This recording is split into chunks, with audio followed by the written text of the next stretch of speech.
शांति। आज बाबा की एक तारीखी वाणी। बाबा ने कहा, मीठे बच्चे, तुम्हें आपस में बहुत बहुत रूहानी स्नेह से रहना है। कभी भी मतभेद में नहीं आना है। प्रश्न: हर एक ब्राह्मण बच्चों को अपनी दिल से कौन सी बात पूछनी चाहिए? उत्तर है, दिल से पूछो। पहला पॉइंट, मैं ईश्वर की दिल पर चढ़ा हुआ हूँ। दूसरा, मेरे में दैवी गुणों की धारणा कहाँ तक है। तीसरा, मैं ब्राह्मण ईश्वरीय सर्विस में बाधा तो नहीं डालता। चौथा, सदा सिर खंड रहता हूँ। हमारी आपस में एक मत है। पांचवा, मैं सदा श्रीमत का पालन करता हूँ। गीत है भोलेनाथ से निराला। ओम शांति। तुम बच्चे हो ईश्वरीय संप्रदाय, आगे थे आसुरी संप्रदाय।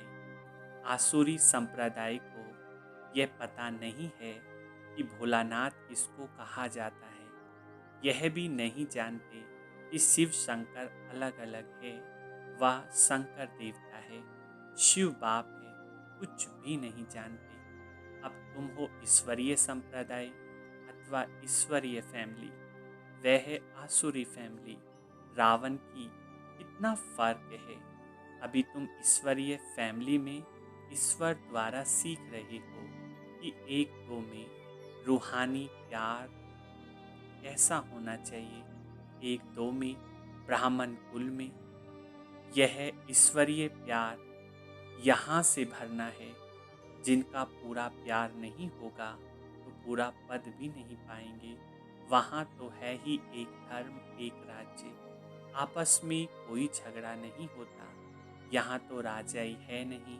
ब्राह्मणों में भी देह अभिमान होने कारण मतभेद में आ जाते हैं। ऐसे मतभेद में आने वाले सजाएं खाकर फिर पास होंगे। फिर वहाँ एक धर्म में रहते हैं तो वहाँ शांति रहती है। अब उस तरफ है आसुरी संप्रदाय व आसुरी फैमिली टाइप। यहाँ है ईश्वरीय फैमिली टाइप। भविष्य के लिए दैवी गुण धारण कर रहे हैं। बाप सर्वगुण संपन्न बनाते हैं, सब तो नहीं बनते हैं। जो श्रीमत पर चलते हैं वही विजय माला का दाना बनते हैं। जो नहीं बनेंगे वह प्रजा में आ जाते हैं। वहाँ तो डीटी गवर्नमेंट 100% प्योरिटी, सुख शांति रहती है। इस ब्राह्मण कुल में सभी दैवी गुण धारण करने हैं। कोई तो अच्छी रीति दैवी गुण धारण करते दूसरों को कराते रहते हैं।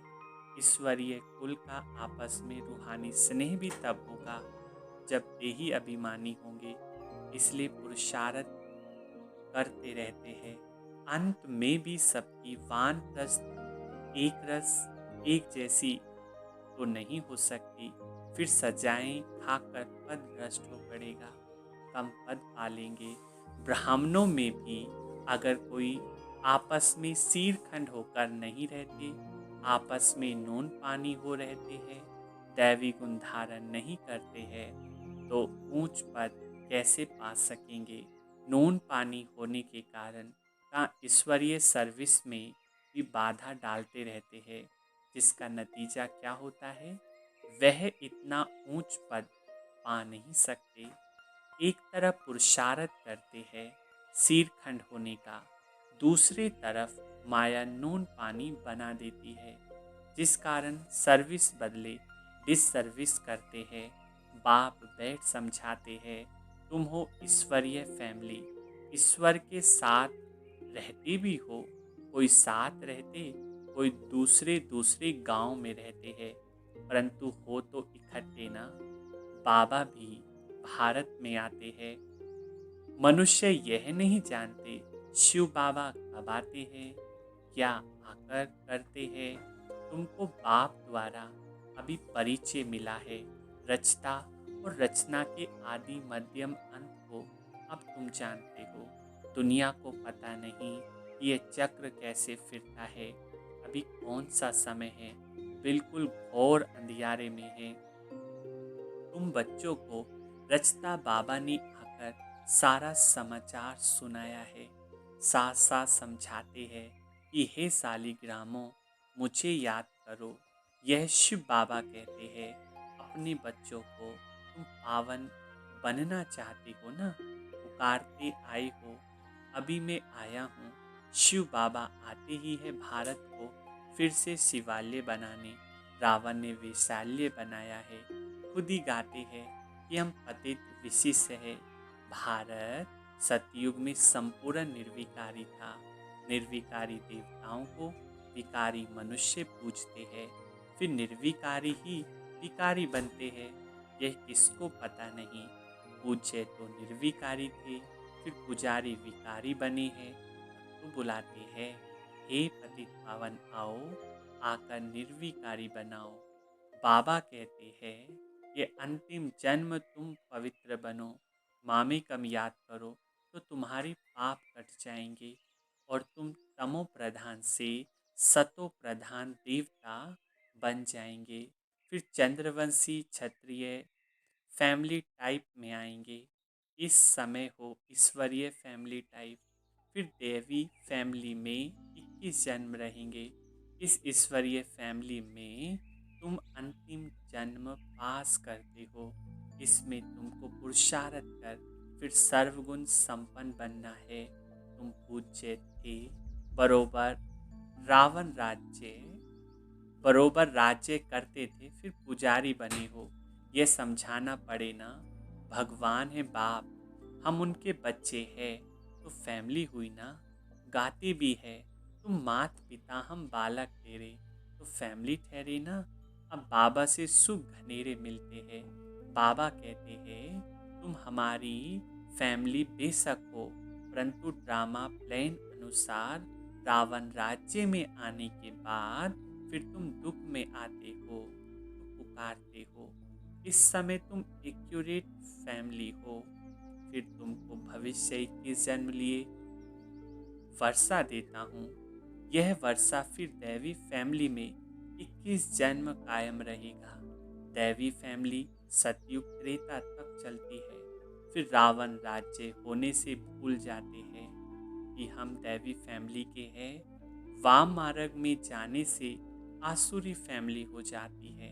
63 जन्म सीढ़ी गिरते आए हो। यह सारी नॉलेज तुम्हारी बुद्धि में है। इसको भी तुम समझा सकते हो।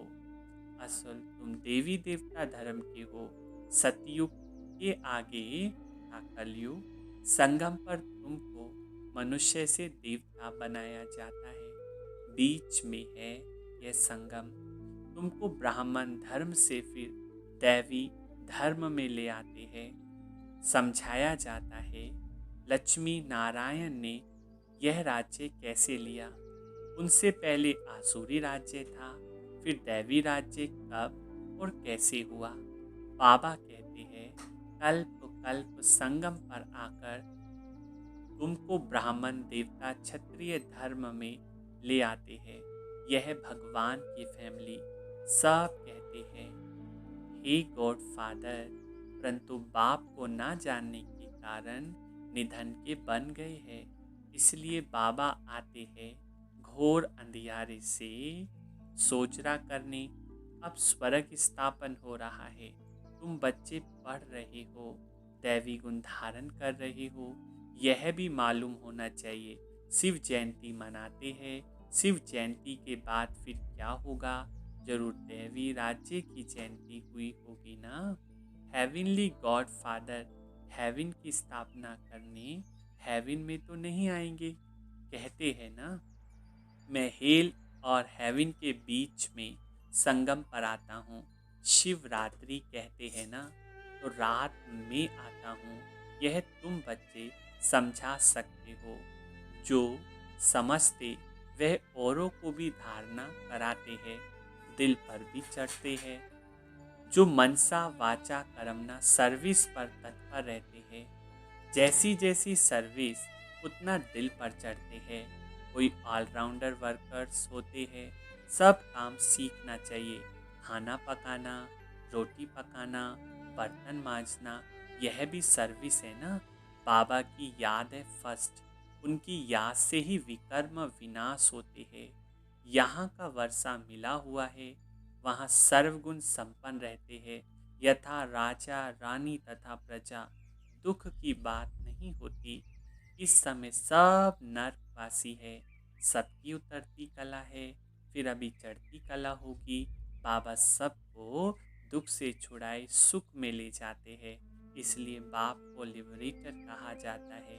यहाँ तुमको नशा रहता है, हम बाप से वर्षा ले रहे हैं, लायक बन रहे हैं। लायक तो उनको कहेंगे जो औरों को राजाई पद पाने लायक बनाते हैं। यह भी बाबा ने समझाया है। पढ़ने वाले तो बहुत आएंगे, ऐसे नहीं कि सब 84 जन्म लेंगे। जो थोड़ा पढ़ेंगे वे देरी से आएंगे, तो जन्म भी कम होंगे ना। कोई 80, कोई 82।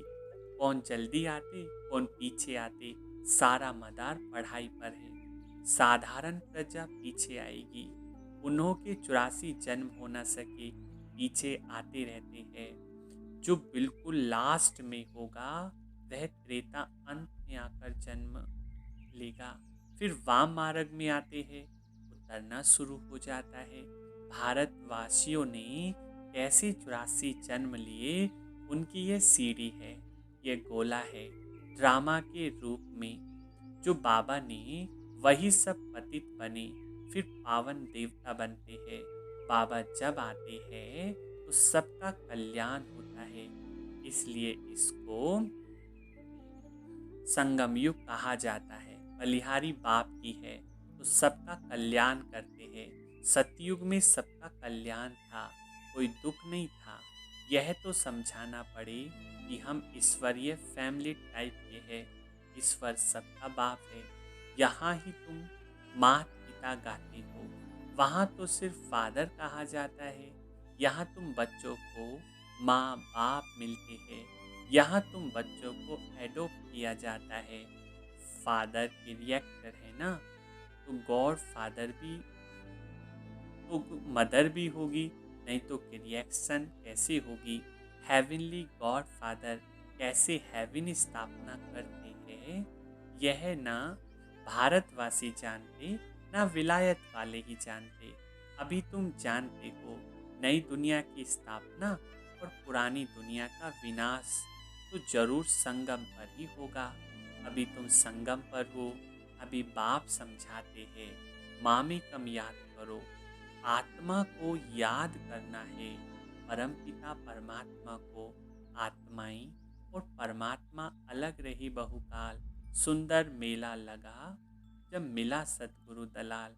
सुंदर मेला जरूर यहाँ ही होगा, परमात्मा बाप यहाँ आते हैं, इसको कहा जाता है कल्याणकारी सुंदर मेला। जीवन मुक्ति का वर्षा सबको देना है, जीवन बंध से छूट जाते हैं। शांति धाम तो सब जाएंगे, फिर जब आते हैं तो सतो प्रधान रहते हैं। धर्म स्थापना अर्थ आते हैं नीचे। जब उनकी जनसंख्या बढ़े तब राजाई के लिए पुरुषार्थ करे, तब तक कोई झगड़ा आदि नहीं रहता। सतो प्रधान से रजो में जब आते हैं तब लड़ाई झगड़ा शुरू करते हैं। पहले सुख फिर दुख, अब बिल्कुल ही दुर्गति को पाए हुए हैं। इस कलयुगी दुनिया का विनाश, फिर सतयुगी दुनिया की स्थापना होनी है। विष्णुपुरी की स्थापना कर रहे हैं ब्रह्मा द्वारा। जो जैसा पुरुषार्थ करते उस अनुसार विष्णुपुरी में आकर प्रारब्ध पाते हैं। ये समझाने की बहुत अच्छी अच्छी बातें हैं। इस समय तुम बच्चों को बहुत खुशी होनी चाहिए कि हम ईश्वर से भविष्य के जन्मों का वर्षा पा रहे हैं। जितना पुरुषार्थ कर अपने को एक्यूरेट बनाएंगे, तुम्हें एक्यूरेट बनना है। घड़ी भी लीवर और सिलेंडर होती है ना, लीवर बहुत एक्यूरेट होती है। बच्चों में कई एक्यूरेट बन जाते हैं, कई अनएक्यूरेट हो जाते हैं, तो कम पद हो जाता है। पुरुषार्थ करके एक्यूरेट बनना चाहिए। अभी सब एक्यूरेट नहीं चलते। तदबीर कराने वाला तो एक ही बाप है। तकदीर बनाने में पुरुषार्थ में कमी है, इसलिए पद कम पाते हैं। श्रीमत पर ना चलने के कारण, आसुरी को ना छोड़ने के कारण, योग में न रहने के कारण यह सब होता है। योग में नहीं है तो जैसे पंडित है, योग कम है इसलिए शिव बाबा तरफ लव नहीं रहता, धारणा भी कम होती है, वह खुशी नहीं रहती, सकली जैसे मुर्दे मिसल रहती है। तुम्हारे फीचर्स तो सदैव हर्षित रहने चाहिए जैसे देवताओं के होते हैं। बाबा तुमको कितना वर्षा देते हैं। कोई गरीब का बच्चा साहूकार के पास जाए तो उनको कितनी खुशी होगी। तुम बहुत गरीब थे, अब बाबा ने एडॉप्ट किया है तो खुशी होनी चाहिए। हम ईश्वरीय संप्रदाय के बने हैं, परंतु तकदीर में नहीं है तो क्या किया जा सकता है।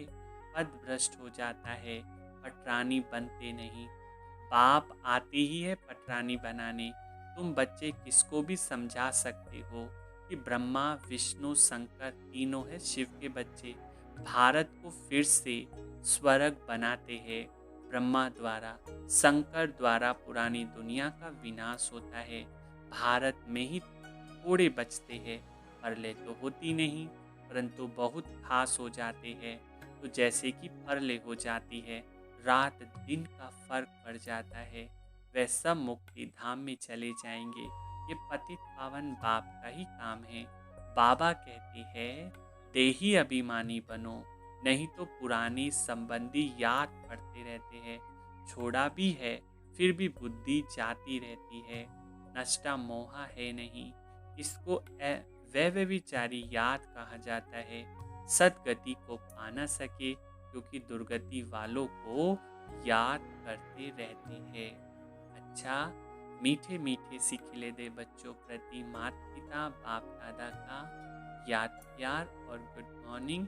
रूहानी बाप की रूहानी बच्चों को नमस्ते। रूहानी बच्चों की रूहानी माता पिता बाप दादा को याद प्यार और गुड मॉर्निंग, नमस्ते। धारणा के लिए मुख्य सार 2 पॉइंट। बाप दादा की दिल पर चढ़ने के लिए मनसा वाचा कर्मणा सेवा करनी है। एक्यूरेट और ऑलराउंडर बनना है। दूसरा पॉइंट, ऐसा देही अभिमानी बनना है जो कोई भी पुरानी संबंधी याद ना आए। आपस में बहुत बहुत रूहानी प्यार से रहना है, नून पानी नहीं होना है। वरदान, सदा साथ के अनुभव द्वारा मेहनत की अविद्या करने वाले अतीन्द्रिय सुख व आनंद स्वरूप भव। जैसे बच्चा अगर बाप की गोदी में है तो उसे थकावट नहीं होती। बच्चे पाँव से चले तो थकेगा भी रोएगा भी। यहाँ भी आप बच्चे बाप की गोद में बैठे हुए चल रहे हो, जरा भी मेहनत व मुश्किल का अनुभव नहीं। संगम पर जो ऐसे साथ रहने वाली आत्माएं हैं उनके लिए मेहनत अविद्या मात्र होती है। पुरुषार्थ भी जैसे नेचुरल कर्म हो जाता है, इसलिए सदा अतीन्द्रिय सुख व आनंद स्वरूप स्वतः बन जाते हैं। आज का स्लोगन है, रूहे गुलाब बन अपनी रूहानी वृत्ति से वायुमंडल में रूहानियत की खुशबू फैलाओ। अच्छा, ओम शांति।